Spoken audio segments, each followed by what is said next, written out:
અમરેલીથી મહત્વના સમાચાર. બનાવટી લેટરકાંડ મુદ્દે અત્યાર સુધીનો સૌથી મોટો ઘટસ્ફોટ. લેટરકાંડમાં ખળભળાટ મચાવતા સીસીટીવી ફૂટેજ જોવા મળ્યા છે.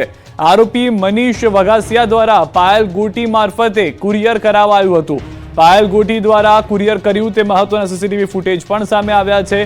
કૌશિક વેકરિયા ઉપર લગાવેલ આક્ષેપોવાળો લેટર કમલમ સહિત ભાજપ કાર્યાલય કુરિયર કર્યું હતું. પ્રદેશ ભાજપ મહામંત્રી રત્નાકર સહિત કમલમને કુરિયર કર્યા તે સમયના સીસીટીવી પણ આપ જોઈ રહ્યા છો કે જેમાં પાટીદાર દીકરી જે હોવાના દ્રશ્યો સ્પષ્ટ જોવા મળી રહ્યા છે. કુરિયરનું પેમેન્ટ પાયલ ગોટીએ એક દિવસ ઓનલાઈન કર્યું અને બીજા દિવસે રોકડું પેમેન્ટ કર્યું. સીસીટીવીમાં કેદ થઈ જતા સમગ્ર ઘટના 2 વખત ગયા હોવાની જાણકારી છે. એક દિવસ ઓનલાઈન પેમેન્ટ કર્યું પાયલ અને બીજી દિવસ રોકડા પેમેન્ટ કર્યા હોવાની પણ જાણકારી મળી રહી છે. તો કોબા કમલમ દિલ્હી સુધી 2 દિવસ માટે અલગ અલગ કુરિયર કર્યા હોવાની પણ જાણકારી મળી રહી છે. અમરેલી લેટરકાંડનો સૌથી વિવાદાસ્પદ વિડીયો આપ જોઈ રહ્યા છો કે જે સીસીટીવીમાં કુરિયર કંપનીની અંદર પાયલ પહોંચે છે એ સમયના છે. પાયલે ખુદ આ બંને લેટર 2 દિવસ કુરિયર કર્યા છે. 2 અલગ અલગ દિવસની ઘટનાઓ 2 અલગ અલગ દિવસે અલગ અલગ જગ્યાએ કુરિયર કર્યા હોવાની જાણકારી છે. એક કમલમ ખાતે ગુજરાતમાં અને એક દિલ્હી ખાતે મોકલવામાં આવ્યું હતું કે જેમાં હાલમાં જે જાણકારી છે તે પ્રમાણે એક દિવસ પેમેન્ટ ઓનલાઈન કરવામાં આવ્યું હતું ને એક દિવસ પેમેન્ટમાં કેશ કરવામાં આવ્યા હતા. પ્રદેશ ભાજપ મહામંત્રી રત્નાકર સહિત કમલમને કુરિયર કર્યા હતા. તે સમયના સીસીટીવી જે છે તે અમે આપને બતાવી રહ્યા છે. કુરિયરનું પેમેન્ટ પાયલ ગોટીએ એક દિવસ ઓનલાઈન અને બીજા દિવસે રોકડા કર્યા હોવાની જાણકારી પણ પૂછપરછ પર સામે આવી છે. અને બંને વ્યક્તિ જે રિસીવર છે જે કુરિયર ઓફિસમાં બેઠા છે તેને પણ આપ જોઈ રહ્યા છો. અલગ અલગ દિવસ હોવાને કારણે બંને અલગ અલગ વ્યક્તિ જોવા મળી રહ્યા છે. એક વખત કોબા કમલમ મોકલવામાં આવ્યું હતું આ કુરિયર કે જેમાં આ સમગ્ર લેટરને લઈને રજૂઆત હતી. લેટરનો આખો જે કાંડ હતો તેની શરૂઆત થઈ હતી કુરિયરથી અને બીજા જે લેટર છે બીજા દિવસે તે દિલ્હી મોકલવામાં આવ્યો હતો. મહીસાગરના પંડરવાડા ગામે એક સાથે 3 મકાન સળગ્યા, ગરીબ લોકો થયા બેઘર. મહીસાગર જિલ્લાના ખાનપુર તાલુકાના પાંડરવાડા ગામે રાત્રિના સમયે અચાનક 3 રહેણાંક મકાનમાં આગ લાગતા ભારે અફરાતફરી મચી ગઈ. સુતેલા લોકો જાગી ગયા હતા. આગથી બચવા માટે દોડાદોડી કરવા લાગ્યા. ઘર સામાન મૂકીને ઘરની બહાર નીકળી ગયા. બચાવની બૂમોથી આખો વિસ્તાર ગુંજી ઉઠ્યો. લોકોની બૂમાબૂમથી આસપાસના લોકો દોડી આવ્યા. આગ પર કાબુ મેળવવાનો પ્રયાસ કર્યો હતો. આગ વધુ પ્રસરતા લુણાવાડા ફાયર ફાઈટરને પણ જાણ કરવામાં આવી હતી. તેમણે પાણીનો મારો ચલાવ્યો હતો પણ આગ કાબૂમાં આવે તે પહેલા જ ભીષણ આગમાં મકાન સ્વાહ થઈ ગયા. 3 મકાનો બળીને ખાખ થયા. ઉપરાંત ઘર સહિત તમામ ઘર વખરી બળીને ખાક થઈ. મકાનોમાં લાગેલી આગ એટલી ભયાનક હતી કે 1 જ કલાકમાં મકાનો બળી ગયા. ફાયર ફાઈટર આવી ત્યારે માત્ર ધુમાડો ઉઠ્યો હતો. મકાનમાં રહેલ અનાજ, રોકડ રકમ, સોના ચાંદીના દાગીના, પશુઓનો ઘાસચારો સહિત અન્ય ઘર વખરી બળીને ખાક થઈ હતી. બોટાદમાં ફર્યું તંત્રનું ફરી એક વખત બુલડોઝર. બોટાદ શહેરના મુખ્ય માર્ગ પરના કાચા અને પાકા ગેરકાયદેસર દબાણો દૂર કરવાની કામગીરી હાથ ધરાઈ. પ્રાંત અધિકારીની ઉપસ્થિતિમાં ચુસ્ત પોલીસ બંદોબસ્ત સાથે શાંતિપૂર્ણ માહોલમાં દબાણ હટાવવાની કામગીરી શરૂ કરવામાં આવી. જેમાં નેશનલ હાઈવે, RNB હસ્તકના અને જિલ્લા પંચાયત તેમજ નગરપાલિકા હસ્તકના રોડની બંને સાઈડના દબાણો હટાવાયા. બોટાદ શહેરને જોડતા મુખ્ય રોડ પરના સરકારી જગ્યા પર ગેરકાયદે રીતે ખડકી દેવાયેલા કાચા અને પાકા દબાણો દૂર કરવાની કામગીરી હાથ ધરાઈ. જેમાં બોટાદ શહેરને જોડતા નેશનલ હાઈવે, RNB વિભાગના રોડ તેમજ જિલ્લા પંચાયત તેમજ નગરપાલિકા હસ્તકના રોડ પર દબાણ હટાવવાની કામગીરી કરાઈ. બોટાદ પ્રાંત અધિકારી આરતી ગોસ્વામી, બોટાદ મામલતદાર તેમજ ડીવાયએસપી નવીન આહિર સહિતના પોલીસ કાફલાના ચુસ્ત બંદોબસ્ત વચ્ચે બોટાદ શહેરના સાળંગપુર રોડ પરની બંને સાઈડના દબાણો હટાવવાની કામગીરી કરાઈ. જેમાં સ્ટેટ હાઈવે જે RNB હસ્તકના રોડ પર 5.8 કિલોમીટરના બંને બાજુ 35 મીટરના દબાણ દૂર કરાયા. તો નેશનલ હાઈવે પરના 2.16 કિલોમીટરના બંને સાઈડના 24 મીટરના દબાણો દૂર કરાયા. તો શાંતિપૂર્ણ માહોલમાં તમામ કાચા અને પાકા દબાણો અધિકારીઓ અને પોલીસના ચુસ્ત બંદોબસ્ત સાથે દૂર કરવામાં આવ્યા. આગામી સમયમાં પણ અન્ય સંબંધિત વિભાગો દ્વારા દબાણકર્તાઓની નોટિસ પાઠવવામાં આવી છે. તેઓ દ્વારા સમય મુજબ દબાણ નહીં હટાવાય તેઓ દબાણો પણ હટાવવાની કામગીરી કરાશે. વિછિયા પોલીસ સ્ટેશનને બાનમાં લેવા મુદ્દે 84 લોકો સામે ફરિયાદ દાખલ. રાજકોટ જિલ્લાના વિછિયામાં પોલીસ અને લોકો વચ્ચે થયેલા ઘર્ષણ મુદ્દે પોલીસે 84 લોકો સામે ફરિયાદ નોંધી.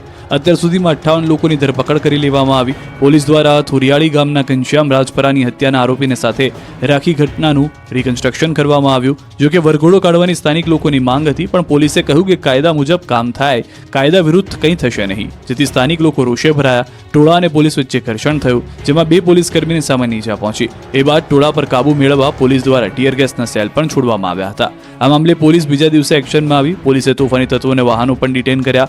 આખું ગામ પોલીસ છાવણીમાં ફેરવાતા વીંછિયાની બજારોમાં કર્ફ્યુ જેવો માહોલ સર્જાયો। ગામમાં સન્નાટો છવાયો। બજારમાં તમામ દુકાનોના શટર બંધ જોવા મળ્યા। સતત બીજા દિવસે વિવિધ વિસ્તારમાં પોલીસ કાફલો તૈનાત કરાયો। સોમવારથી ઘટનાને પગલે વીંછિયામાં એસઆરપીની ટુકડી તૈનાત કરાઈ। પોલીસ દરેક હરકત પર નજર રાખી રહી છે।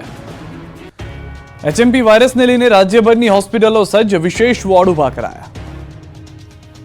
ગુજરાતમાં એચએમપી વાયરસની એન્ટ્રી થતા આરોગ્ય વિભાગ સતર્ક થઈ ગયું છે। રાજ્યભરની હોસ્પિટલો સજ્જ થઈ ગઈ છે। ત્યારે અમદાવાદ સિવિલમાં આઇસોલેશન બેડ તૈયાર કરાયા। 15 આઇસોલેશન બેડની વ્યવસ્થા કરાઈ। ભાવનગરનું આરોગ્ય તંત્ર એલર્ટ થયું છે। નવા વાયરસની દહેશતને લઈ સરટી હોસ્પિટલમાં સતર્કતા વધારાઈ છે। હોસ્પિટલમાં ચિલ્ડ્રન વોર્ડની બાજુમાં 40 બેડ સાથે એનઆરસી વોર્ડ તૈયાર કરવામાં આવ્યો છે, જેમાં 12 વેન્ટિલેટર, ઓક્સિજન સહિતની વ્યવસ્થાઓ કરાઈ છે। રાજકોટનું તંત્ર પણ સજ્જ થઈ ગયું છે। રાજકોટ સિવિલ હોસ્પિટલમાં ખાસ 10 બેડનો વોર્ડ ઊભો કરાયો છે। ઓક્સિજન અને વેન્ટિલેટર સહિતની પૂરતી વ્યવસ્થા કરવામાં આવી છે, તેમજ દવાઓ અને ઇન્જેક્શનનો પૂરતો જથ્થો ઉપલબ્ધ કરાવવામાં આવ્યો છે। તો ગાંધીનગર આરોગ્ય વિભાગ એક્શન મોડમાં છે। ગાંધીનગર સિવિલ હોસ્પિટલમાં આઇસોલેશન વોર્ડ તૈયાર કરાયા। વોર્ડમાં 25 બેડ સહિતની સુવિધા ઊભી કરાઈ। સાથે જ ગાંધીનગરમાં મુખ્ય સચિવની અધ્યક્ષતામાં મહત્વની બેઠક મળી, જેમાં નાના બાળકોની માહિતી અને તૈયારી પણ સમીક્ષા થઈ। આ તરફ જામનગરમાં આરોગ્ય વિભાગ સતર્ક છે। ગુરુ ગોવિંદસિંહજી હોસ્પિટલમાં યોજાઈ ખાસ બેઠક। કોરોના બાદ વધુ એક વાયરસને લઈને ખાસ અલાયદો વોર્ડ તૈયાર કરાયો। આઇસોલેશન વોર્ડમાં 25 થી 30 બેડની વ્યવસ્થા કરાઈ। ઓક્સિજન, વેન્ટિલેટર સહિતની તમામ વ્યવસ્થા સાથે તબીબી સ્ટાફ સજ્જ છે। જૂનાગઢ ભૂતનાથ મંદિર વિવાદમાં શિવગીરીના મહેશગીરી પર મોટા આક્ષેપ। જૂનાગઢ ભૂતનાથ મંદિરના ગાદીના વિવાદ મામલે ભૂતનાથ મંદિરના મહંત શિવગીરીએ કર્યો મહત્વનો ખુલાસો। ભૂતનાથ મંદિરની જગ્યા બાબતે જૂનાગઢના પૂર્વ ડેપ્યુટી મેયર ગિરીશ કોટેચા અને સિનિયર વકીલ હેમાબેન શુક્લે મહેશગીરી પર ગંભીર આક્ષેપો કર્યા। બંધ કવરમાં રહેલા ડોક્યુમેન્ટ જાહેર કરાયા। શિવગીરીની ચાદર વિધિ કરવામાં આવી હતી। મહેશગીરીએ કબજો લઈ લીધાનો આક્ષેપ કરાયો। શિવગીરીએ કહ્યું કે જૂનાગઢ ભૂતનાથ મંદિર ખાતે વર્ષ 2023માં મારી ચાદર વિધિ કરવામાં આવી। આ ચાદર વિધિ બાદ વિધિવત રીતે હું ત્યાં રહેતો અને બાપુની સેવા પૂજા કરતો, પરંતુ મહેશગીરીએ 50 થી વધુ લોકો સાથે આવી ગેરકાયદેસર મંદિર અને ગાદી ઉપર કબજો જમાવી દીધો। વધુમાં કહ્યું કે હું મારું મોઢું બંધ કરી ફરી રહ્યો છું, કેમ કે મને મહેશગીરી તરફથી જીવનનું જોખમ છે। તો બીજી તરફ સિનિયર વકીલ ડોક્ટર હેમાબેન શુક્લાએ વસંતગીરીનું વસિયતનામું મીડિયા સમક્ષ ખોલ્યું અને કહ્યું કે 500 રૂપિયાના સ્ટેમ્પ પેપર પર સોગંદનામું કરવામાં આવેલું હતું, જે નોટરી દ્વારા કરવામાં આવ્યું હતું। રાધનપુરને જિલ્લો બનાવવાના કોંગ્રેસે કર્યા ધરણા, રામધૂન બોલાવી। હજુ બનાસકાંઠા વિભાજનની આગ ઠરી નથી, ત્યાં રાધનપુરને અલગ જિલ્લો બનાવવાની માંગ સાથે રાધનપુરના વિવિધ વિસ્તારમાં ગતરોજ કોંગ્રેસ સમિતિ દ્વારા પોસ્ટર વોર શરૂ કરવામાં આવ્યું, જે બાદ હવે આ પોસ્ટર વોર મંગળવારે ધરણા કાર્યક્રમમાં પરિવર્તિત થઈ ગયું। કોંગ્રેસના આગેવાનો, મહિલા આગેવાનો સહિત કાર્યકરોએ ધરણા કર્યા, જેઓની પોલીસે અટકાયત કરી કાર્યવાહી હાથ ધરી। રાધનપુરને જિલ્લો બનાવવાની માંગ સાથે મંગળવારે રાધનપુરના ગાંધી ચોક નગરપાલિકા સામે મહિલા કોંગ્રેસ અને કોંગ્રેસ સમિતિ દ્વારા વિરોધ સાથે સૂત્રોચ્ચાર કરી ધરણા કાર્યક્રમ આયોજિત કરવામાં આવ્યો।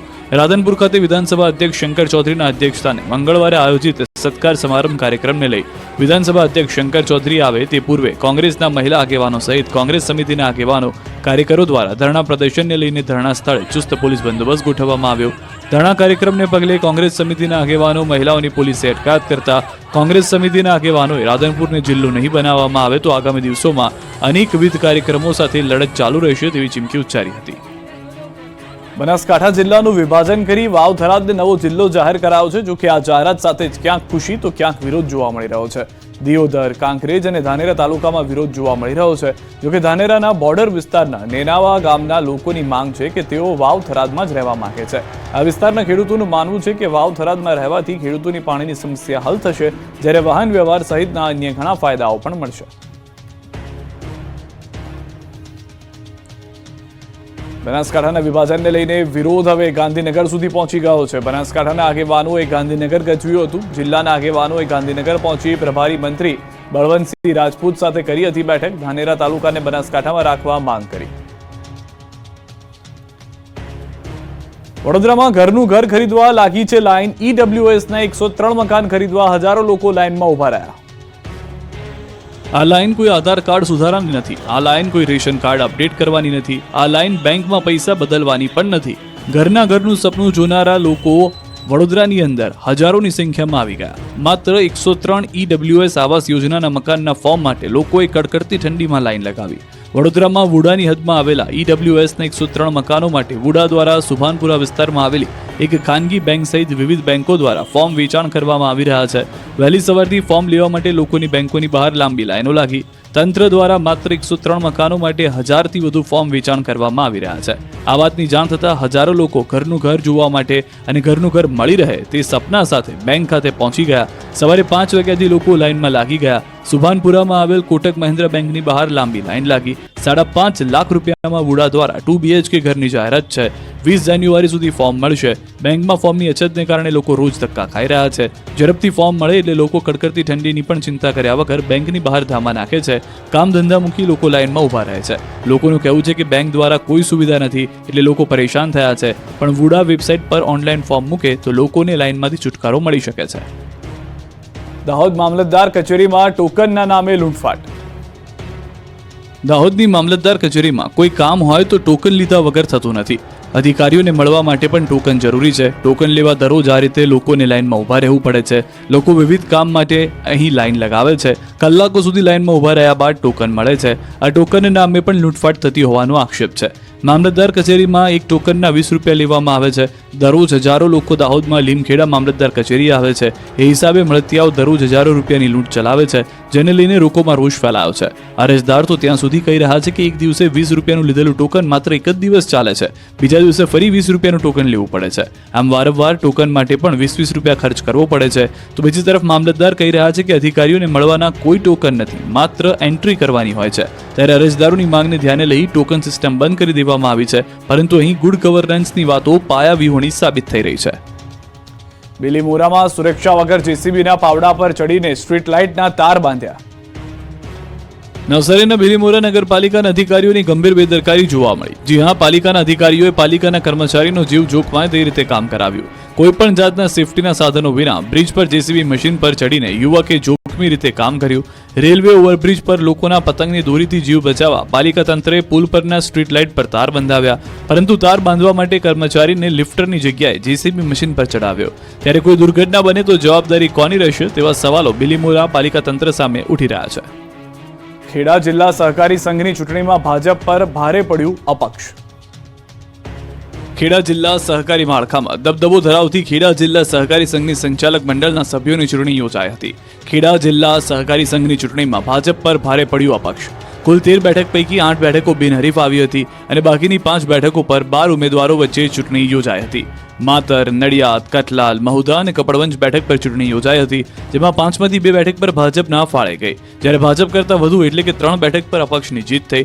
જોકે જિલ્લા સંઘમાં 13 બેઠકોમાંથી 10 બેઠકો પર ભાજપનો કબજો રહેતા ભાજપનો દબદબો રહ્યો, પરંતુ ચૂંટણીમાં અપક્ષે મેદાન માર્યું. નડિયાદ બેઠક પર અપક્ષ ઉમેદવાર કૌશિકભાઈ પરમારનો વિજય, મહુધા બેઠક પર ભાજપના ઉમેદવાર અર્જુનસિંહનો વિજય, માતરની રસાકસીવાળી બેઠક પર પૂર્વ ધારાસભ્ય જીત, માતર બેઠક પર કેસરીસિંહ સોલંકીની જીત, કપડવંજ બેઠક પર અપક્ષ બાબુભાઈ પરમારનો વિજય, કરલાલ બેઠક ઉપર 3 ઉમેદવારમાંથી 2 ઉમેદવારને 15-15 મત મળ્યા અને એક ઉમેદવારને 3 મત મળતા ટાઈ પડી ગઈ. 3 ઉમેદવારોમાંથી 2 ઉમેદવારોને સરખા મત મળતા ભાજપના ગોપાલ સોલંકીનો વિજય થયો. બીજી તરફ ખેડા જિલ્લા સહકારી સંઘની ચૂંટણીમાં પરિણામો જાહેર થતાં જ આક્ષેપ પ્રત્યે આક્ષેપ થઈ રહ્યા છે. ભાજપના પૂર્વ ધારાસભ્ય કેસરીસિંહ સોલંકી સામે માતર વિધાનસભા વિસ્તાર સંગઠનને નારાજગી વ્યક્ત કરી. પૂર્વ એમએલએ 2 વખત પાર્ટી વિરુદ્ધ જઈ હારનો સામનો કરાવવાનો વારો આવ્યો અને આક્ષેપ કર્યો. કેસરીસિંહ પાર્ટીના મેન્ડેટની વિરુદ્ધ ઉમેદવારી કરી. આ મામલે માતરના ધારાસભ્ય સહિત 200 કાર્યકર્તાઓએ કમલમ પહોંચી રજૂઆત કરી. સાથે જ પાર્ટીમાંથી તત્કાલ હકાલપટ્ટી કરવાની માંગ કરી. પાર્ટી કોઈ પગલાં નહીં લે તો રાજીનામાની પણ ચીમકી ઉચ્ચારી.